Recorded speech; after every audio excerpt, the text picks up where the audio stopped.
Welcome to soda Buti. So 2 நாளாக வந்து fever gold இப்படி எல்லாம் போட்டு அட்டாக் பண்ணுதா, அதனால தான் வீடியோ 2 நாளாக வரல. விடுதலை கூட பார்த்துட்டேன், அதுக்கான வீடியோ ஏன் இன்னும் போடலன்னா உடம்பு இல்லை. ஸோ ஃபஸ்ட்டு வீக்கெண்ட் ஸ்பெஷல் போட்டுட்டு நாளைக்கு காலையில் விடுதலை 2 போட்டுடலாம்னு சொல்லி இந்த வீடியோவில் நம்ம பார்க்க போகிறது வீக்கெண்ட் ஸ்பெஷலாக மொத்தம் 3 படங்கள் எடுத்துருக்கிறேன். இந்த 3மே தமிழ் டப்பிங்லேயே இருக்குது. ஸோ தாராளமாக நீங்கள் ட்ரை பண்ணக்கூடிய படங்கள் தான். வாங்க ஒவ்வொன்றா பார்த்துடலாம். ஃபஸ்ட்டு படம் வந்து கேரியான்ற படம். இதில் கதை என்னன்னு பார்த்தாக்க, நம்ம ஹீரோ வந்து ஏர்போர்ட்டில் எல்லாரையும் செக் பண்ணி அனுப்புற அந்த வேலையை பார்த்துக்கிட்டு இருக்காரு. திருதுப்புன்னு ஒரு நாள் வெளில வந்து ஃபோன் போட்டு, இந்த பாரு என் ஆள் ஒருத்தனை செக்கிங்கில் மாட்டாமல் உள்ளே அனுப்பணும், அந்த வேலையை மட்டும்தான் நீ செய்யணும். உன் வீட்டுக்காரி உசுரோட இருக்கணும்னா இந்த வேலையை நீ ஏன் எதுக்குன்னு கேட்காம செய்யணும்பா. அதை விட்டு எங்களை போலீஸில் போட்டு குத்துலாம், அப்பாவி மக்களை காப்பாற்றலான்னு எக்ஸ்ட்ரா வேலை பார்க்க நினச்ச அவனே அவ்வளோதான் உன்னை. ஸோ நான் சொன்னதை மட்டும் செய்யறான்னு மொத்தமாக அவனை கார்னர் பண்ணி, அதுக்கப்புறம் என்னெல்லாம் ஆச்சு, ஹீரோ இவங்கிட்ட மாட்டாமல் ஏதாச்சும் வேலையை பார்த்தாரா, அதுக்கப்புறம் என்னெல்லாம் நடந்துச்சுங்கிறது தான் மொத்த படமே. இதுல பிடிச்சதே எங்கேயுமே அந்த ஸ்லோன்ற ஃபீலே இல்லாம ஸ்டார்டிங்ல ஆரம்பிச்சு முடிகிற வரைக்கும் பரபரப்பாவே கொண்டு போனாங்க. அது நல்லா இருந்துச்சு. எனக்கு அப்படிதான்ப்பா வேணும். ஸ்டார்டிங்ல இருந்தே ஒரு டென்ஷன் பில்ட் ஆகணும், என்ன ஆக போதோ ஏதாக போதோ, அது கடைசி வரைக்கும் மெயின்டைன் ஆகணும்னா இந்த படம் அப்படிப்பட்டவங்களுக்கு செட் ஆகும். அண்ட் வில்லனோட கேரக்டர் சரி, அவன் போட்டிருக்கிற பிளானோ ஒரு கட்டத்தில் அவன் மாட்டிக்கும் போது அடுத்த பிளான் ஏ பிளான் பின்ற மாதிரி மாறிக்கிட்டே போவானா. ஸோ அவன் கேரக்டர் டிசைன் பண்ண விதமும் நல்லா இருந்துச்சு. அண்ட் இந்த மாதிரியான படங்கள்ல ஒரே லெவலில் போயிட்டு இருந்தா போர் அடிச்சிடும். என்னங்க பேசிக்கிட்டே இருக்காங்க, மிரட்டானே தவிர வேற எதுவும் பண்ண மாட்டாங்களேன்ற நமக்கு தோன்ற டைம்ல டக்குன்னு அடுத்த லெவலுக்கு போவாங்க. ஆஹா இப்போ சேசிங் வந்துருச்சுரா, இப்பறா மாட்டாம இருக்கப்புறம்னா அப்படியே ஃபைட்டு. ஸோ இப்படி அடுத்தடுத்த லெவல் கொண்டு போனது இந்த படத்தை இன்னுமே அந்த கிரிப்பிங்கா படம் முழுக்க அந்த டென்ஷனை பில்ட் பண்றதுக்கு நல்லா இருந்துச்சு. சில ட்விஸ்ட்டுகளும் வச்சிருந்தாங்க. அது சிலது ஓகே தெரியுமாடா அப்படிங்கிற மாதிரி இருந்தாலுமே சில ட்விஸ்ட்டுகள் படத்தில் ஒர்க் ஆச்சு. அண்ட் இந்த ஹீரோ கேரக்டர் டிசைன் பண்ண விதம், டேய் அவளா பேர்பட்ட ஆளு தெரியுமா அப்படிங்கிற அந்த மோட்லேயே போகாம, டேய் நீ மாட்டிக்கிட்டு என்னடா பண்ண போற, ஏதாச்சும் ஒன்று பண்ணுடா அப்படிங்கிற மாதிரியான டென்ஷன் தான் வரும். ஏன்னா முக்கியமான இடத்துலலாம் வழக்கமான படத்தில் ஏய் இப்படி பண்ணுவான் பாரு, காப்பாற்றுவான் பாரு இப்படிங்கிற மாதிரி நமக்கு தோணும். பட் இவன் எதையுமே பண்ணாம வேடிக்கை மட்டுமே பார்த்துனுக்கிறானா, டேய் என்னடா நீங்க ஏன்டா இப்படி இருக்கிற, ஏதாச்சும் பண்ணா அப்படிங்கிற மாதிரி டென்ஷன் ஆகி அவனை கத்துற ஸ்டேஜுக்குலாம் போவோம். அது இந்த படத்தில் ஒர்க் ஆச்சு. ஸோ இந்த ஹீரோ கேரக்டர் இவனுக்கிட்ட மாட்டிக்கிட்டு நீ எப்படா தப்பிக்க போற, தப்பிக்கிறது கூட விட்றா, ஏதாச்சும் ஒன்று பண்ணி தப்பிக்கிறதுக்கு பாருடா அப்படிங்கிற அந்த ஒரு ஸ்டேஜில் கொண்டு போனது நல்லா இருந்துச்சு. சில நெகட்டிவ்ஸாக இந்த படத்தில் படுறது என்னன்னா, ஆக்சுவலாக இன்வெஸ்டிகேஷன் ஆஃபீஸர்ன்ற மாதிரி ஒருத்தவங்க வருவாங்க. அவங்க என்னதான் பண்ணாங்கன்னு எனக்கு சத்தியமாக புரியல. ஏன்னா இங்கே ஹீரோ கேரக்டர் அவரே எல்லாத்தையுமே கிட்டத்தட்ட பண்ண ஆரம்பிச்சிட்டாரு, கற்றுக்கிட்டு அவரே கடைசியில் முடிச்சிட்டாரு. இன்வெஸ்டிகேஷன் ஆஃபீஸர் கண்டுபிடிச்சு வந்ததோட சரி, அவங்க பெருசாக எதுவும் பண்ண மாதிரி எனக்கு ஃபீல் ஆகல. ஆக்சுவலாக வில்லனை எப்படி காமிச்சிருப்பாங்கன்னா, பிளான் ஏ சொதப்புச்சுன்னா டக்குன்னு பிளான் பிக்கு போயிடுவான்டா, அவன் அவ்வளோ பிளான் வச்சிருக்கிற ஆளுடான்ற மாதிரியே காமிச்சிட்டு பாதி படத்துக்கு மேலே ஓகே நாங்களும் வாங்க சண்டைக்கு வரோம் அப்படிங்கிற மாதிரி வில்லனே இறங்கி களத்தில் கொண்டு போனது அப்போ ரொம்ப நார்மல் வில்லனா ஆன மாதிரி இருந்துச்சு. அப்புறம் ஹீரோயினை கன் பாயிண்ட்ல மிரட்டுற இடம்லாம் டேய் என்ன ரொம்ப ஓவரா போறீங்கன்ற மாதிரி இருந்துச்சு. சில குட்டி மைனஸ் தான், பட் ஓவராலா ஒர்த்து வருமா. ஸ்டார்டிங்லேருந்து எண்டு வரைக்கும் பரபரப்பாகவும் கொண்டு போனாங்க. அடுத்து என்ன டென்ஷன் ஆகிற அந்த ஒரு விஷயத்தை மெயின்டைன் பண்ணியே படம் முழுக்க கொண்டு போனதுனால எனக்கு இந்த படம் ஒர்க் ஆச்சுப்பா. தாராளமாக இந்த படத்தை ட்ரை பண்ணலாம். ஒரு 2-3 இடத்துல லிப் லாக் வரும், பட் அதுவும் அந்த பரபரப்புக்கு நடுவில் அதெல்லாம் பெருசாக கண்டுக்க மாட்டீங்க. ஸோ ஃபேமிலியாகவே இந்த படத்தை ட்ரை பண்ணலாம். 2வது படம் பாய் கில்ஸ் வேர்ல்டு. இது முழுக்க ரத்த கலரியான படம். ஃபைட்லாம் கொடூர மேக்ஸாக இருக்கும். டே என்னடா மனசாட்சி இல்லாமல் வெட்டி வீசுறீங்கன்ற மாதிரிலாம் ஃபீல் ஆகும். கதையாக பார்த்தோம்னா ஹீரோவுக்கு ஒரே ஒரு எய்ம் தாங்க, ஒருத்தியை கொல்லணும். ஏன்னா அவள் என் குடும்பத்தை கொன்னுவிட்டா, அவளை கொன்னே தீரணும், அவளை கொல்றது மட்டும்தான் ஒரே இலக்குன்னு நம்மளால் ட்ரெயின் ஆகுறாரு. அவனுக்குன்னு ட்ரைனிங் கொடுக்குற ஒருத்தன், இந்த பாரு அவளை கொல்றதாண்டா அவனுடைய ஒரே இலக்கு, அதுக்காக தான் உயிரோட இருக்க அப்படிங்கிற மாதிரி சொல்லி கொடூர ட்ரைனிங்லாம் கொடுத்து அவனை பக்காவாக ரெடி பண்ணி வச்சிருக்காரு. அவன் எப்படி போயிட்டு அவளை கொன்னான், அதுக்கு நடுவில் அவகிட்ட இருக்கிற அந்த ஆர்மியெல்லாம் எப்படி சமாளிச்சாங்கிறது தான் கதை. டேய் இது ப்ரூஸ் லீ, ஜாக்கி சான், அதுக்கப்புறம் அந்த டோனி ஜா வரைக்கும் எல்லாரும் இதுலயே ஒரு 4-5 படம் பண்ணிட்டாங்களே, இதுல என்ன புதுசா இருக்குன்னா அப்படிதான் எனக்கு ஃபீல் ஆச்சு. ஓகே பக்காவா இந்த மார்ஷியல் ஆர்ட்ஸ் எல்லாம் கத்துக்கிட்டு போயிட்டு சண்டை போட போறான் அவ்வளவுதானும் போது அதை இவங்க கொஞ்சம் ஃபன்னா ட்ரீட் பண்ணது. அண்ட் ஹீரோ கேரக்டர் அந்த மாதிரியான கதைகள்ல ஹீரோ வந்து பவர்ஃபுல்லா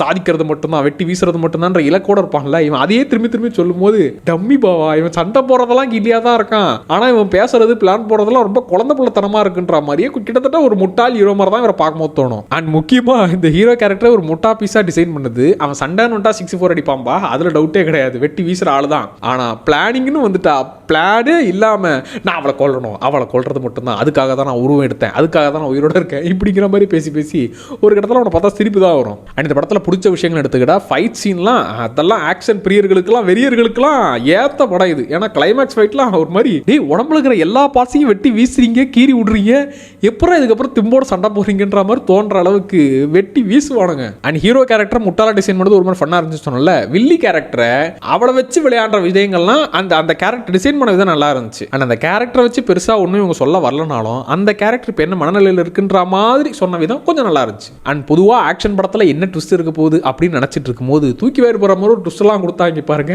அது நல்லா இருந்துச்சு. ஸோ ஆக்ஷன் கலந்த ஆக்ஷன் கொடூரமாக கலந்த கூடவே ட்விஸ்ட் இருக்கிற ஒரு படம் வேணும்னாக்க தாராளமாக ட்ரை பண்ணுங்க. அண்ட் இதில் இருக்கிற நெகட்டிவ்ஸ் என்னன்னா, அந்த வேர்ல்டை இன்னும் முழுசாக காட்டவே இல்லை. ஹீரோக்கு எய்ம் இருக்குது, அவளை கொல்லணுன்றது விஷயம் இருக்குது, ஓகே. பட் அந்த வேர்ல்டில் என்ன நடக்குது, என்னென்ன விஷயங்கள், அங்கே இருக்கிற ரூல்ஸ் என்ன, எதையுமே பெருசாக சொல்லாமல் அப்படி போகிற போக்கில் விட்டுருப்பாங்க. அண்ட் வில்லி கேரக்டர் சொன்னல, வில்லி கேரக்டரை வச்சு ப்ளே பண்ணுறது, அவளை வச்சு சில கேரக்டர்லாம் பயனடைகிற மாதிரி காமிச்சிருப்பாங்க. பட் அந்த கேரக்டரோட பர்பஸ் என்ன, இவளுக்கு ஏன் இப்படி ஆச்சுங்கிற மாதிரி அதை விஷயத்தையும் மேலோட்டமாக தான் டீல் பண்ணிருப்பாங்க. அப்புறம் நம்ம சூதுகோவம் படத்தில் விஜய் சேதுபதி கண்ணுக்கு மட்டுமே ஹீரோயின் தெரியுமே, அதே மாதிரி இல்லை, ஹீரோ கண்ணுக்கு மட்டுமே ஒரு தங்கச்சி தெரிவா, சின்ன வயசுல செத்துருப்பா.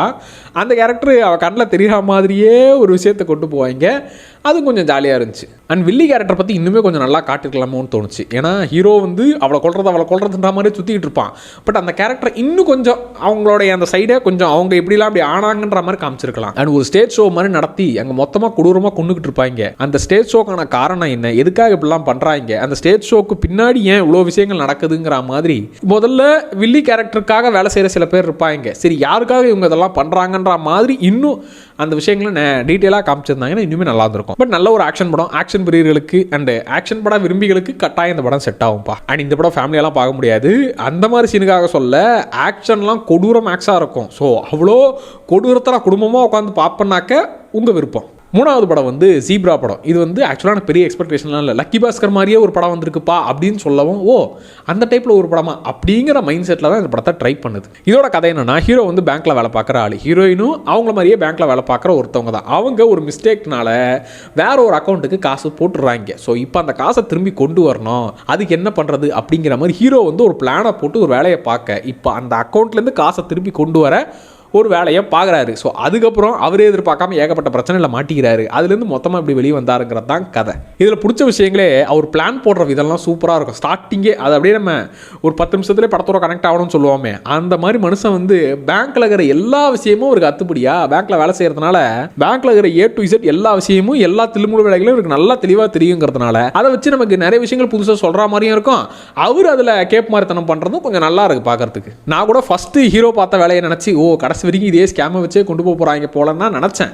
அதுக்கப்புறம் வேற ஒரு வில்லங்கமான கேரக்டர் வந்து இன்னும் ஒரு பிரச்சனை அதிகமாக எப்படா சமாளிக்க போகிறான் அப்படிங்கிற மாதிரி படத்தை கொண்டு போனது நல்லா இருந்துச்சு. ஆக்சுவலாக ஹீரோவை லாக் பண்ணுற ஒரு கேரக்டர் வரும், அந்த கேரக்டருக்காக தான் ஹீரோ வேலை பார்க்கணும். ஸோ அந்த கேரக்டர் டக்குன்னு வரும்போது, என்னங்க KGF வர யாஷ் மாதிரியே அவர் நடந்துக்கிறாரு, அதே மாதிரி நடந்துக்கிறாரு என்ன அப்படிங்கிற மாதிரி தான் ஸ்டார்டிங்கில் அவர் கூட ஒட்ட மாட்டேங்குது, ஆர்டிஃபிஷியலாகவே இருந்துச்சு. பட் போக போக அந்த கேரக்டர் பண்ணுறதோட கனெக்ட் ஆகிட்டோம். பட் அந்த கேரக்டர் டிசைன் பண்ண விதமும் போக போக தான் செட் ஆச்சு. அது இல்லாமல் KGF கருடன் வேற வருவாரா, எங்க பக்கா KGF அதுலேருந்து அப்படியே இந்த ஒரு கேரக்டர் மட்டும் டிசைன் பண்ணிருக்காங்கன்ற மாதிரியே தோணும். அண்ட் இதில் அமௌண்ட்டை ஏமாத்துறது, ஸ்கேம் பண்ணுறது அதெல்லாம் தாண்டி இந்த பாரு, இந்த வேலையை உன்னால் செய்ய முடியுமா, இப்பேற்பட்ட சின்ன வேலையை உன்னால் செய்ய முடியலையே, பெரிய டீலிங்லாம் எப்படி பண்ணுவேன்ற அந்த ஒரு விஷயத்தை, உன்னால் இந்த வேலையை வாங்க முடியுமா அப்படிங்கிறதுக்கான அந்த டெஸ்ட் தான் இந்த படமே. ஸோ அந்த ஆங்கிளில் கொண்டு போனது நல்லா இருந்துச்சு. அண்ட் சுனில் கேரக்டர் அவர் டென்ஷனே படாமல் ஆவுன்னா வெறுப்பேற்றிக்கிட்டே இருப்பார். ஆவுன்னா நீங்களாம் அதுக்கு லாய்க்கே இல்லடா அப்படிங்கிற மாதிரி நக்கல் பிடிச்சவன மாதிரியே பண்ணுறது, அந்த கேரக்டர் ஒரு மாதிரி ஃபன்னாக கொண்டு போனாங்க. ஃபர்ஸ்ட் ஆஃப் கூட எனக்கு ஓகே டோனில் தான் போகும். சத்யராஜ் கேரக்டர் வரும்போது வழக்கம் போல் அவரை வச்சு சும்மா ஒரு 2-3 சீனுக்கு தலையை காட்ட போறீங்க அந்த மாதிரி தான் தோணுச்சு. கடைசியில் அந்த கேரக்டரை வச்சு கனெக்ட் பண்ணி முடிச்சதெல்லாம் நல்லா இருந்துச்சு. ஃபர்ஸ்ட் ஆஃப் எனக்கு ஓகேவா பட்டுச்சு. பட் செகண்ட் ஆஃப்ல கடைசி ஒரு 30 நிமிஷம்லாம் செம்மையாக கனெக்ட் பண்ணி செம்மையாக ட்விஸ்ட்லாம் சொல்லி முடிப்பாங்களா, நல்லா இருந்துச்சு படம். ட்விஸ்ட்டும் சரி, அந்த பிளான் போடுற விதமும் சரி, கடைசியில் எல்லாத்தையும் கனெக்ட் பண்ண விதமும் எனக்கு ஓவரால் இந்த படம் ஒர்க் ஆச்சு. நெகட்டிவ்ஸாக என்னன்னா, அந்த கேரக்டர் சொன்னால KGF மாதிரியே இருக்கிறாருன்னு, ஏங்க ரொம்ப ஆர்டிஃபிஷியலாக நடந்துக்கிறாருங்க. அண்ட் அவர் போடுற விஷயங்கள்லாம் கொஞ்சம் ஓவர் டோஸாகவே ஃபீல் ஆகும். ஏன்னா அது பாருங்க, 800 கோடி ப்ராஜெக்ட்டை உங்களுக்கு நான் முடிச்சு தரேன், அதுக்கு எனக்கு கமிஷன்லாம் வேணாங்க, நான் ஃப்ரீயாகவே உங்களுக்கு பண்ணித்தரேன்ற மாதிரி அந்த விஷயங்கள் பண்ணுறது. ப்ளஸ் அவர் நினச்சா பேங்க்கோட CCTV கேமரா கொண்டு கூட 10 நிமிஷம் ஆஃப் பண்ணுவேன், 20 நிமிஷம் ஆஃப் பண்ணுவேன், இப்படிலாம் பண்ணக்கூடிய ஆள். பட் ஹீரோ வச்சு வேலை வாங்கியே ஆகணுங்கிற மாதிரி போனதெல்லாம் ரொம்ப ஓவரால் அப்படிங்கிற மாதிரி இருந்துச்சு. அண்ட் முக்கியமாக அதுக்கான காரணத்தை கடைசி ட்விஸ்ட்டாக இவங்க சொன்னா கூட, ஏங்க ரொம்ப ஓவராக தாங்க இருக்குது, அநியாயத்துக்கு போகாதீங்கன்ற மாதிரி தான் பட்டுச்சு. அப்புறம் ஹீரோவோட பேங்க்கில் ஒரு மேனேஜர் லேடி இருப்பாங்க, அவங்க வந்து தமிழ் டப்பிங் யார் கொடுத்தாங்கன்னு தெரியல, ஒரு மாதிரி சிரிப்புன்னு டென்ஷனும் தான் வந்துச்சு. ஏன் அந்த கேரக்டருக்கு ஏன் டப்பிங்கிற பேரில் காமெடி பண்ணி வச்சிங்கன்ற மாதிரி இருந்துச்சு. சில எல்லை மீறி போகிற லாஜிக்கெல்லாம் இருந்தாலுமே டேய் அதெல்லாம் ரொம்ப அநியாயம்டா அப்படிங்கிற மாதிரி சில இடங்கள் தோணினாலுமே சரி, ஓவரால் அந்த ஸ்கேம் பண்ணுற விஷயங்கள் ப்ளஸ் கடைசியில் அந்த ஒரு அரை மணி நேரம் இவங்க மொத்தமாக அந்த டென்ஷனோடவே பில்ட் பண்ணி கொண்டு போனதுன்னு படம் நல்லா இருந்துச்சுப்பா. எனக்கு படம் ஓவராலாக ஒர்க் ஆச்சு படம். இதுதான்ப்பா இந்த 3 படங்கள். ஸோ இதில் நீங்கள் எத்தனை பார்த்துட்டீங்க, இல்லை பார்த்து முடிச்சிட்டிங்கன்னா உங்களுக்கு எப்படி இருந்துச்சுன்றதை கமெண்ட்டில் சொல்லுங்கள், அதை நானும் தெரிஞ்சுக்கிறேன். அடுத்த வீடியோவில் திரும்ப வரேன். Tata by.